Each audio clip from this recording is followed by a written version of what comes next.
Media Day obviously focused on Zion Williamson and his injury, but that overshadowed maybe the brightest spot for the New Orleans Pelicans, and that's Brandon Ingram having another breakout season. Let's talk about it in today's episode of Locked On Pelicans.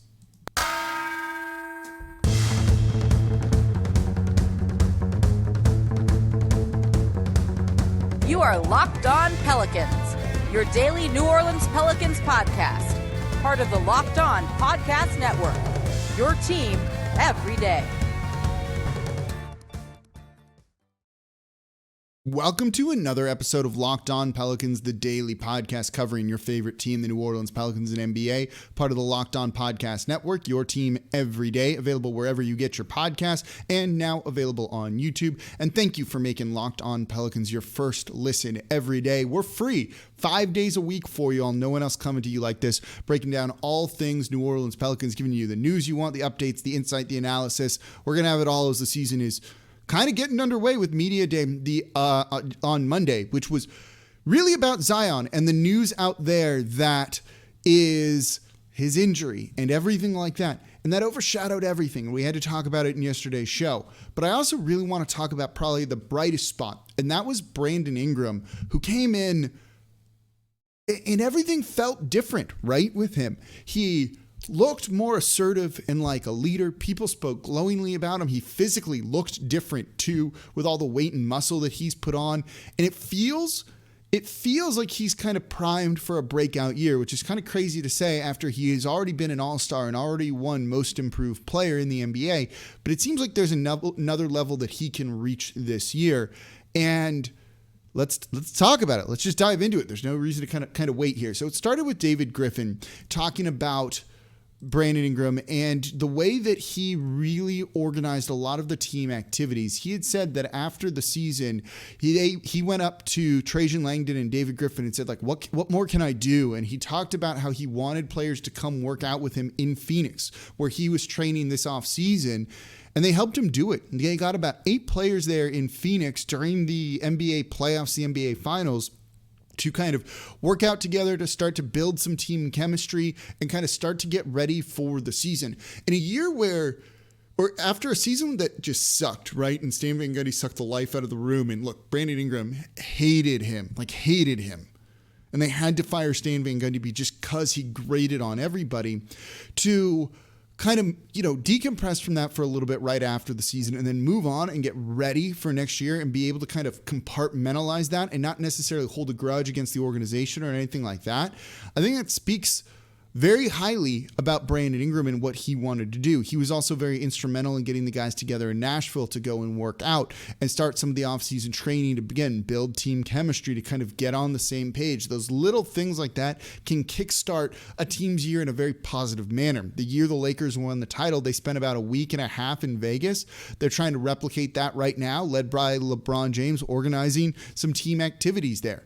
Is it the end of the world if someone doesn't attend? I don't think so, like Zion, but it doesn't hurt if you're there, and I'd certainly like everyone to be there. And in Nashville, it seemed very good for all of these guys to really kind of start to buy into the program and the culture that hopefully they kind of start to figure out this year. So Brandon Ingram really kind of being the leader of the team, and I think when you look at it, that's it. He's the unquestioned leader of this team. He's the guy that's going to get them working out, playing harder, and he realized it starts with him, and he's got to do it. And when you look at him, there's a different aura about him, a different vibe about him, if you will. There's still kind of that same self-assured presence, like cool dude who's very confident in himself and his abilities, but he looks and feels a little bit more assertive this year, right? He always looks like he's high to a certain degree, and he still has that, but it's like he knows what's up. He knows what he's supposed to be doing, and he's going to go out and do it. And that's a different kind of confidence than just, I'm a really good basketball player and I can make my shots. Now I'm going to get people to follow me. And he seems to kind of have that presence about him. And being there in the room with him, you could really kind of see it and feel it. And there's a reason why everyone raved about him in Media Day, whether it was the other players, whether it was Willie Green, the head coach, or David Griffin, all spoke very glowingly about Brandon Ingram. And yeah, you could see it, organizing those team workouts, leading by example, putting on the muscle. And man, There was a quote he said that I think is very illuminating for how he's going to try and play offensively this year, and what the Pelicans and how the Pelicans are going to use him offensively, and what that maybe means for some lineups and other things. So I'm going to give you that quote coming up in the next segment. Let's talk about him on offense. Then the third segment of today's show, we'll look a little bit more at the defense and that side of the ball with him. But before we do that, today's episode of Locked On Pelicans is brought to you by the SweatBlock antiperspirant wipes. Man, just excessive sweating is an unfun thing. You can see me wearing the white t-shirt today because I'm not worried about excessively sweating through this. I've got the light on me. It's kind of hot in here right now. I'm moving. I'm animated. I'm talking. Sometimes I sweat during the show, but I don't need to worry about it wrecking the shirt because I use these SweatBlock antiperspirant wipes. These things are amazing, frankly. You use them once a week. They work for up to 7 days per use, and it's simple. You wipe them on, you go to sleep, you just kind of do your thing. You wake up, you shower the next day, and it just keeps working. And you don't need to worry about excessive sweating. When I go to work and I have a meeting, I'm not worried about sweating through my shirt when I'm talking or up giving a presentation to people, when those things can just kind of derail your confidence and all of that. You know, summer weddings, other weddings when you're just sweating through the suit and things like that, you don't need to worry about it with the SweatBlock antiperspirant wipes. These things are doctor created and doctor recommended. And again, they work up to 7 days per use. Plus the best part, dry shirt guarantee. If SweatBlock doesn't keep you dry, you get your money back. It's really that simple. They're that confident in it. And it's currently the #1 Amazon bestseller in the antiperspirant category. So give them a try right now by going to sweatblock.com, and you're going to get 20% off. 20% off when you use the promo code LOCKEDON over at sweatblock.com, or you can get them on Amazon or at CVS. Today's episode of Locked On Pelicans is also brought to you by rockauto.com. Going to a chain store, it's going to be a miserable experience. You're going to go up to the counter. You're going to tell them your make and model of the car, what you need, and they're going to look at their computer and they're going to go, it's going to cost this much. And you're stuck paying that price. For a part that you don't know the quality of, is it a good part, bad part? Not really sure, right? You're just going to have to buy whatever they're going to offer you because they know you're kind of captive in there. But you have computers with access to rockauto.com at home and in your pocket on your phone. So save time and money when using rockauto.com because they're always going to give you the most reliably low prices. They're not going to overcharge you because you're already in the store, you're there, you're going to buy it. So let's kind of price it up a little bit. They're not going to do that to you. They're just going to give you the lowest price guaranteed and give you price options, whether you want performance parts or parts that are just good enough to get you around the city to keep your car running. You can find them over at rockauto.com with the best prices possible. Brake parts, tail lamps, motor oil, new carpet, whatever it is for your car or truck, you're going to be able to find it there. So go to rockauto.com right now and see all the parts available for your car or truck. Right, Locked On in their How Did You Hear About Us box so they know we sent you. Amazing selection, reliably low prices, all the parts your car will ever need. Visit rockauto.com. All right, continuing to talk about all things Brandon Ingram. And again, thank you for making Locked On Pelicans your first listen every day. And for your second listen, please go listen to Locked On Saints with Ross Jackson, breaking down everything black and gold. Back in the Superdome this week. That is going to be so much fun and a really special atmosphere, and I cannot wait for that game. Get caught up with everything you need to know with the Locked On Saints podcast, part of the Locked On Podcast Network. So I said in the first segment, Brandon Ingram's got a different look and feel about him. And there was a quote from Media Day that I thought was kind of illuminating, and it was in regards to how much muscle he's put on. He didn't tell us the specifics, right? But he's always been very lanky.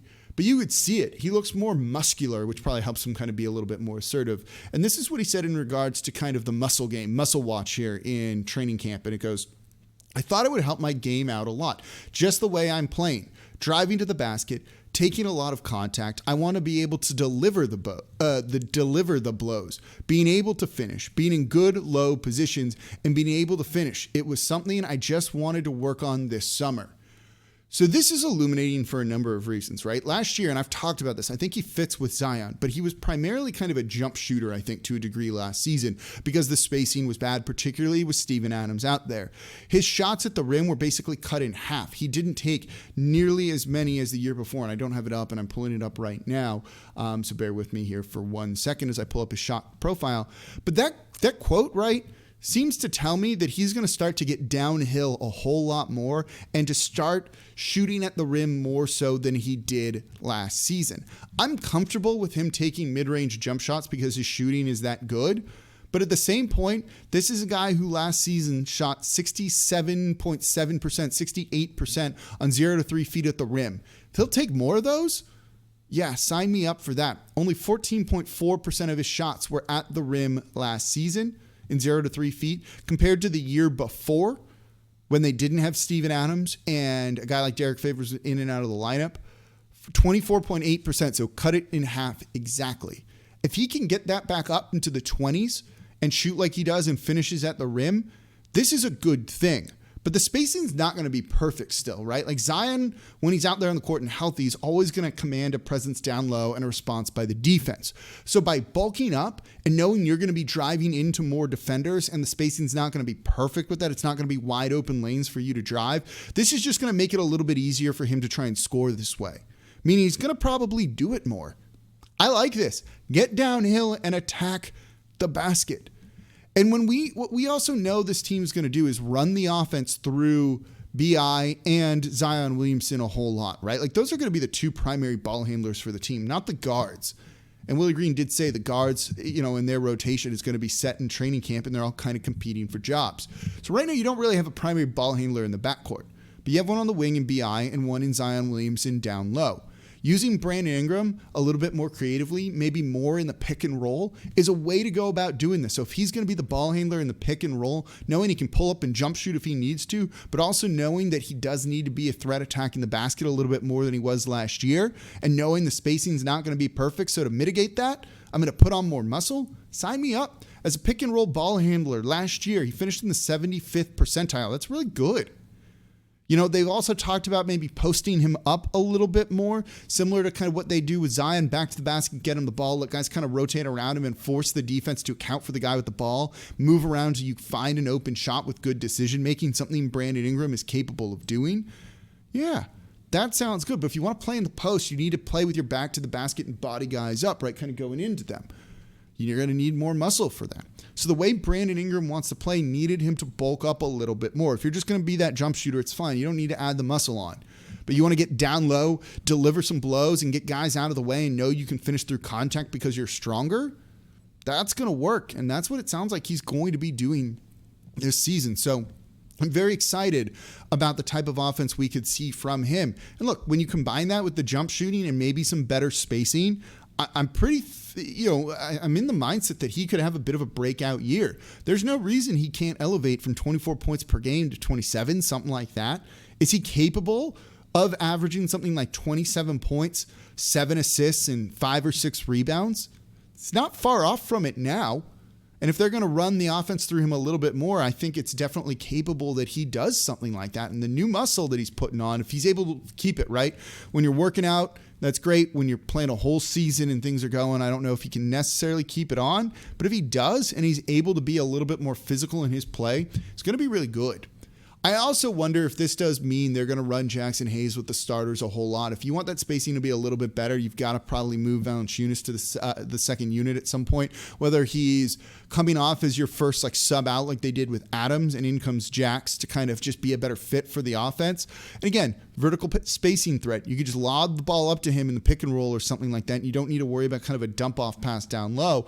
I think that kind of adds to it. And it kind of helps mitigate some of the spacing issues they've had before, even though you're still playing a 5 like Jackson Hayes. By the way, I was drilling some threes in practice yesterday. So I'm pretty excited for Brandon Ingram. I love the leadership qualities that he's showing. I love the fact that he kind of knows how he's going to be used this year and how he wants to play, and he needs to be a little bit more physical in that. And so you know what? He's gone out and done it. The other thing, though, that I think is going to be a really important thing for him, though, is defensively. He needs to step up on that side of the ball, and it sounds like he's ready to do that. And I'll give you the quote that he said about that and what it means coming forward here from him in a minute, coming up here next here in Locked On Pelicans, the Wednesday edition of Locked On Pelicans. Before we get to that, though, today's episode of Locked On Pelicans is brought to you by Built Bar. Built Bar is the best tasting protein bar out there. Whatever flavor kind of profile you like, whether it's fruity, whether it's chocolatey, whether it's something mix of the two or something more in the middle, Built Bar has it. If you're going to eat a protein bar, whether it's before or after a workout as a meal replacement or just breakfast in the morning, you may as well eat the best tasting one. And Built Bar is going to have something for you, plus limited edition flavors, special flavors. They have Built Bites just when you need a little something, a little snack to kind of keep you going throughout the day. You can get those right now over at Built.com. I love the double chocolate. I love the mint brownie as well. Give me all those chocolatey flavors, but I've had the raspberry, I've had the cherry barcia flavor. They're all amazing. And you can get a mix box where you'll get 2 of each of the 9 different flavors so you can find what your favorite one is. And man, the nutritional facts on these things are great. 17 to 18 grams of protein, calories between 130 and 180, only 4 to 5 grams sugar, or only 4 to 5 grams net carbs. They're all amazing. They're all tasty. They're all healthy. And you can get them over at Built.com using the promo code LOCK15, and you're going to get 15% off. And this works every single time. 15% off every time you order over at Built.com when you use the promo code LOCK15. So go give it a try. Check out what they have and find out what your favorite flavor is. Today's episode of Locked On Pelicans is also brought to you by BetOnline.ag. And you need to get over there because Sunday and Monday were the 2 biggest days for bettors in the U.S. in 2021. People made a killing. There were record profits given out. I'm sure BetOnline.ag doesn't actually want you to sign up because of all of that right now, but you should, because you can also earn some extra money on top of already winning your bets. And BetOnline is your number one spot for all the pro and college football action this season, plus all the NBA futures you want. If you're feeling good about Brandon Ingram making a huge impact on the Pelicans this year, well then, go get in on their playoff chances over at betonline.ag. So head to the website using your mobile device to sign up today and receive a 100% welcome bonus. That's double your initial deposit just for signing up when you use promo code Locked On or promo code NFL100. So whether it's football, basketball, boxing, right to your favorite Vegas casino games, don't wait to take advantage of all the amazing offers available for the 2021 season over at betonline.ag, your online sportsbook experts, and BetOnline, the fastest and easiest way to bet on all of your favorite sports. All right, continuing to talk all things Brandon Ingram today and the big impressions that we got from him at Media Day. And again, thank you for making Locked On Pelicans your first listen every day. Don't forget, check out Locked On Saints as your second listen or Locked On Fantasy Basketball as your second listen as you're gearing up for fantasy basketball season. So Brandon Ingram, we know what he's going to be able to do offensively. It sounds like he'll maybe take a leap in that direction too, which is really exciting because he's a very special offensive player. Bulkier now, able to dish out those blows. I like it. A little bit more physical play a little bit closer to the basket, have that jumper when you need it, force defenses to account for you more and bend them and create shots for others, particularly as a guy who's going to have the ball in his hand a lot. But it also needs to improve on the defensive side of the ball.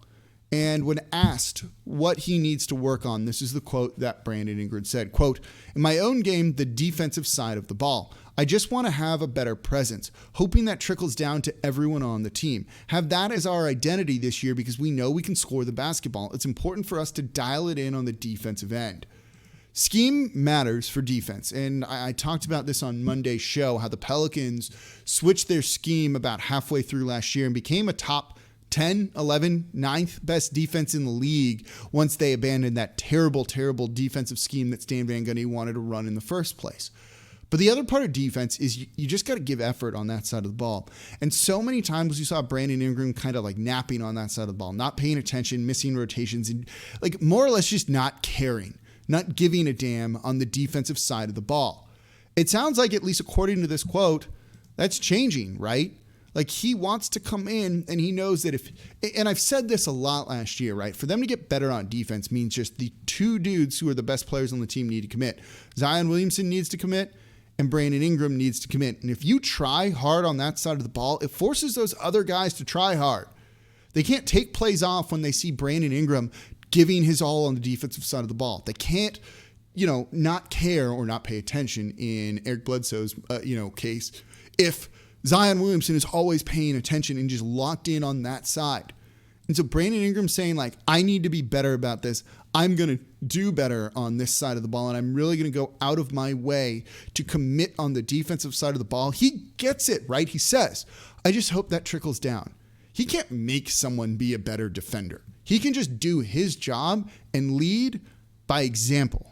And Willie Green talked about his leadership style a little bit, saying, you just got to go out and do it, right? Like, don't be someone you're not. Don't be a barker or a yeller or a screamer if that's not the type of guy who you are.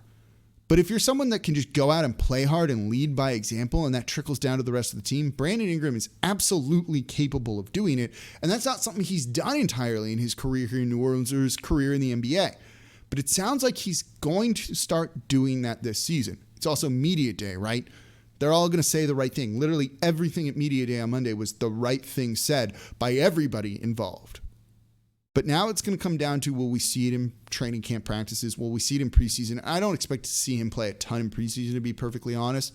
So we're going to need to wait another month or so till we find out if he's really capable of doing this in games. Game one, if he comes out locked in on the defensive side of the ball and continues that for the first couple of games, I'm going to feel really good about him taking a leap and making him more a complete player. He's not going to win most improved again or anything like that, and he's an all-star guy. But when you really commit on the defensive side of the ball and let that complement your offensive game, he's a guy that could easily be an unbelievable two-way wing player that's almost underpaid based on what his contract's going to be and what the TV money could be. He could be so good this year, and he's saying all the right things that make you think that he feels primed for another breakout year. And it's kind of weird to say that about a guy who won most improved. But he's saying all the right things. He looks like it too, most importantly. Now we just got to wait to see it on the court and see if that's actually the case. And I really feel very optimistic that he's going to be able to do that this year. All right, that's going to do it for the Wednesday edition of Locked On Pelicans. Thank you all very much for listening. Don't forget to subscribe to the show wherever you get your podcasts and on YouTube. Tell a friend about the show, and don't forget to leave a 5-star review with a comment. Helps keep this free 5 days a week for you all. No one else doing anything like this, whether it's on YouTube or on podcast form there for your morning commute, to kill some time at work, whatever it might be. So thank you all for listening. As always, I'm your host, Jake Madison, at NOLA Jake on Twitter, and I'll be back with you all tomorrow.